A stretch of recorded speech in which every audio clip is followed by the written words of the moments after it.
आज आम्ही पहिल्यांदा आमच्या बाळाला बघितलं, एकदम भारी वाटलं है ना. एकदम म्हणजे मन असं विस्परला. डोकं वगैरे दिसलं आम्हाला, डॉक्टरने दाखवलं, पूर्ण असं स्ट्रक्चर दाखवलं है ना. आणि एकदम क्लिअर दिसलं आम्हाला, तर छान वाटलं. आता मला 8 आठवडे पूर्ण झालेले आहेत, तर आपली सेकंड फायनली बाबा बोलणार कोणतरी येतोय. ऑन द वे आहे. आमची ही सेकंड विजिट होती. आता त्याच्यानंतर आम्हाला NT स्कॅन करायचं आहे, ते 12 आठवड्यांनी वगैरे, तेव्हा नंतर विजिट करू है ना. पण आज छान वाटला असा दिवस, म्हणजे आम्ही पूर्ण अर्धा दिवस गेला आमचा आहे ना हॉस्पिटललाच. सकाळी नंबर लावला होता, खूप सारे पेशंट्स होते, आता नंबर लागला आणि लगेच निघालो. नारळ पाणी पिलं, जरा बीचवर गेलो, नारळ पाणी पिलं आणि आता घरी निघालो. उशीर झाला असल्यामुळे थोडा फिरायचं जरा टाळलं झालं. आणि आता बाहेरचं पण खायचं नाहीये ना, मग काय घरचंच जेवायचं आहे. तरी चाललेलं म्हणलं आज जरा चिकन क्रिस्पी खाऊया. मला नाही, मी नाही आज, माझ्या डोळे लागलेत. मला नाही लागलेत, गप बस. मला फक्त तिखट खायची वाटते, पण तिखटच खायचं नाहीये. आता डॉक्टरांनी सांगितलं की 3 महिने जरा नाही खायचं, म्हणजे 3 महिने पण नाही बोले, तिखट तेलकट असं खायचंच नाहीये. आणि मला कधीपासून असं तिखट आणि झणझणीत पाहिजे, पण मला कोणच देत नाही जास्त तिखट, असं एकदम नॉर्मल आपलं जे असतं जेवण तसंच. तरी तुला म्हणालो एक मिरची खा, गप कार्टून तिखट लागेल. पण आजचा दिवस खूपच छान होता. तुझं खूप अभिनंदन. आमच्या बाळाला मी पहिल्यांदा बघितलं, ती फिलिंगच वेगळी आहे. आता आम्ही चाललो घरी, बाकीचे अपडेट्स मी तुम्हाला देत राहीन. आता हा ब्लॉग कधी टाकणार आहे मी, म्हणजे ही छोटीशी क्लिप बनवली मी. आता आम्ही शूट करतोय नोव्हेंबर मध्ये, आणि आपला ब्लॉग बघूया कधी येईल माहित नाही. सरप्राइझिंगली आज नोव्हेंबर 7 तारीख आहे. तर रस्त्याला खड्डे भरपूर आहेत, गाडी सावकाश चालवते, होडीतूनच चाललोय आम्ही. तर चला भेटते मी तुम्हाला नेक्स्ट. काय बोलू आता मी, तर थँक्यू मला एवढं मोठं गिफ्ट दिलंस तू. दोघं पण खुश. काय बोलायचं ते शब्दच नाही निघत ना. डॉक्टरांनी स्पेशल त्याला पण दाखवलं, बघ रे बाळा तुझा बाबू. छान वाटलं. Okay, bye bye. Bye bye.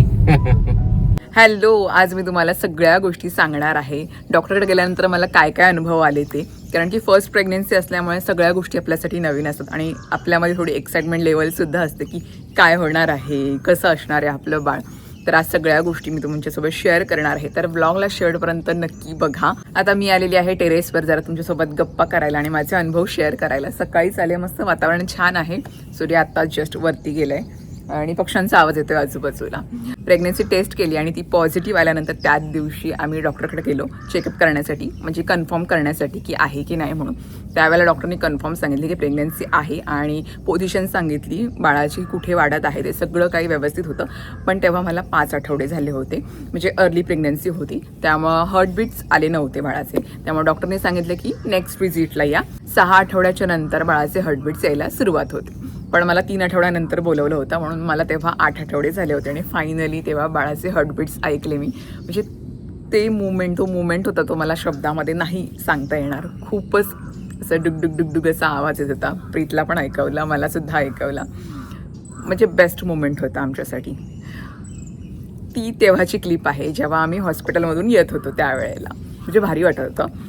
आणि त्यावेळेला सगळं हार्टबीटसुद्धा आले होते, बाळाचे अवयव वगैरे सगळे तयार व्हायला सुरुवात होते. त्यामुळे सगळं आम्हाला स्ट्रक्चर डॉक्टरने दाखवलं, स्पाईन वगैरे, हात वगैरे सगळं. त्यामुळं बेस्ट मुवमेंट होता आमच्यासाठी तो. थोडी धगधग, म्हणजे जाता वेळेला थोडीशी नर्वससुद्धा होती की काय होणार आहे माहीत नाही मला. आणि जेव्हा मी ते सगळं बघितलं स्क्रीनवर, बाळाला बघितलं आम्ही दोघांनी, तेव्हासुद्धा खूप आनंद झाला. मग त्या छोट्या छोट्या मुवमेंट्स मी कॅप्चर केल्यात शेअर करण्यासाठी, एक आठवण म्हणून आपल्याला. मला आजही तो दिवस आठवते ज्यावेळेला डॉक्टरने मला पहिले हार्टबीट्स ऐकून दाखवले आणि त्याच्यानंतर प्रीतला बोलवलं की पाटील या, तुमच्या बाळाचे हार्टबीट्स ऐका. तेव्हा प्रीतच्या चेहऱ्यावरची ती स्माईलनं खूप काही सांगून गेला, तो सुद्धा खूप खुश झाला. आणि तुम्हाला सगळ्यांना तर माहिती आहे की मला जर्नलिंग करायची आवड आहे, तर माझी प्रेग्नन्सी जर्नलसुद्धा मी स्टार्ट केलेली आहे. म्हणजे स्टार्टिंगपासूनच डॉक्टरचं व्हिजिट, त्याच्यानंतर मला काय होतं आहे, म्हणजे कशा फिलिंग्स येतात माझ्याकडे, काय बदल झालेत, त्याच्यानंतर बाळाच्या मुवमेंट, सगळ्या A to Z गोष्टी मी या डायरीमध्ये लिहित आहे. सगळं बाळाच्या मुवमेंट्स वगैरे सगळं.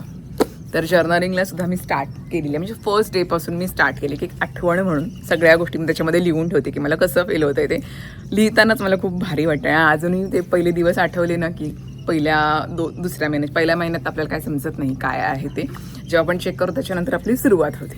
मग ते पहिल्या दिवसापासून मी सगळ्या गोष्टी दिल्यात की कसं डॉक्टरकडे गेल्यानंतर काय स्क्रीनवर कसं दिसलं सगळं. तर ती एक जर्नल मी स्टार्ट केलेली आहे. दिवसभरात जे काय होतं सगळं लिहित असते मी त्याच्यामध्ये. आणि आत्ता मी तुम्हाला एक मजेशीर गोष्ट सांगते. माझी ज्या डॉक्टरकडे ट्रीटमेंट चालू आहे ना त्याच हॉस्पिटलमध्ये मी सुद्धा जन्माला आली, माझी बहीणसुद्धा, म्हणजे आम्ही दोघीसुद्धा त्यांच्याच हॉस्पिटलमध्ये जन्माला आलो आणि तेच डॉक्टर होते आई पप्पांचे. आणि माझं येणारं बाळसुद्धा त्यांच्याच हॉस्पिटलमध्ये येणार आहे. जेव्हा मी त्यांना सांगितलं ना की असं आहे म्हणून त्यांनी लगेच पप्पांचं हे विचारलं की पप्पा तुझे BMCमध्ये होते का? आम्ही हां. मग त्यांना लगेच समजलं की हां हे आमचे जुने पेशंट आहेत. तर डॉक्टर खूप अनुभवी आहेत अलिबागमधले आणि सगळ्या गोष्टी एकदम नीट समजून सांगतात. आणि आमच्या दोघांचं असं आहे, प्रीतचं आणि माझं, आम्हाला दोघांना प्रश्न खूप पडतात की डॉक्टर हे असं का झालं. त्यामुळे डॉक्टर आम्हाला नीट 4-5 वेळा समजून सांगतात की नाही पाटील हे असं असतं. तेव्हा सगळ्या गोष्टी एकदम नीट व्यवस्थित सांगतात. आणि मग ट्रीटमेंट सुरू झाल्यानंतर पहिलेच त्यांनी मला फॉलिक ॲसिडची एक गोळी चालू केली, बस बाकी काही नव्हतं. त्याच्यानंतर हळूहळू जसं वाढत जाईल तसं मला त्यांनी टॅबलेट सुरू केला. आता फक्त मला त्यावेळेला मला फक्त एकच टॅबलेट चालू होती फॉलिक ॲसिडची. आणि दुसरं म्हणजे डॉक्टरचं जेव्हा पण मी विजिटला आते तेव्हापासून त्यांचं एकच वाक्य ठरलेलं असतं, तेलकट तिखट तळलेले पदार्थ बाहेरचे पदार्थ खायचे नाहीत. तुम्हाला जे काही खायची इच्छा असेल ते तुम्ही घरी बनवून खा. पण मला काय तसं काय एवढा फील झालं नाही की बाहेरचं खायचं, मला फक्त घरातलं जेवणच आवडायचं. पण प्रत्येक विजिटला आताही गेलं तरी पण मला तेच सांगतात, भरपूर पाणी प्या, तिखट तेलकट अजिबात खायचं नाही. आणि हां, पहिल्या 3 महिन्यांचा व्हिडिओसुद्धा येणार आहे की मला पहिल्या ट्रायमिस्टरमध्ये म्हणजे पहिल्या 3 महिन्यामध्ये मला काय अनुभव आले ते तुम्ही माझे अनुभव ऐकाल ना तर तुम्हाला छान वाटेल, म्हणजे हसाल तुम्ही माझ्यावर. तर ती सुद्धा व्हिडिओ तुमच्या लवकरच भेटीला येईल. ते सगळे अनुभव मी तुम्हाला सांगणार आहे की मला काय अनुभव आले पहिल्या ट्रायमिस्टर म्हणजे पहिल्या 3 महिन्यामध्ये ते. आणि तुम्हाला माझ्याबद्दल खूप सारे प्रश्न असतील म्हणजे प्रेग्नेन्सीच्या रिलेटेड की तुला कितवा महिना चालू झालेला आहे, तुम्ही कसं कन्सिव्ह केलंस, नॅचरल कन्सिव्ह केलंस की ट्रीटमेंटमधून केलंस, तर त्या सगळ्या प्रश्नांची उत्तरं मी तुम्हाला हळूहळू देणार आहे. काही प्रश्न असतील तर कमेंटमध्ये विचारा. जेव्हा आमचे हे 3 म्हणजे प्रीत येईल त्याच्यासोबतच तुमच्या प्रश्नांची मी उत्तर देईन. सोबत व्हिडिओ करायला जरा मला आवडेल कारण की तो सुद्धा आता बाबा होणार आहे, म्हणजे त्याची सुद्धा एक्साइटमेंट लेवल तुम्ही बघून घ्या. आणि काय मला म्हणायचं होतं विसरले मी आता. मी तर वरतीच आहे, सूर्य यायला लागला 10 वाजले, आता वरती यायला लागलेला आहे, त्यामुळे ऊन लागायला लागलं आणि खूप वेळ उभीच आहे मी. आणि हां, मी आता खूप सारी पुस्तकं वाचते, कोर्ससुद्धा मी जॉईन केलेला आहे, त्याच्या कोर्सबद्दल किंवा पुस्तकांबद्दल सुद्धा मी तुम्हाला माहिती देईनच. आणि त्याच्यामध्ये ना एक सुंदर असं वाक्य होतं, मी तुम्हाला ते सांगते की जे मी ऐकले की आपलं येणारं बाळ असतं ना की ते आपल्याकडून काहीच अपेक्षा करत नाही, फक्त त्याला एक चांगलं शरीर हवं असतं, म्हणजे आईचं शरीर ज्याच्यामध्ये त्याची वाढ चांगली होईल.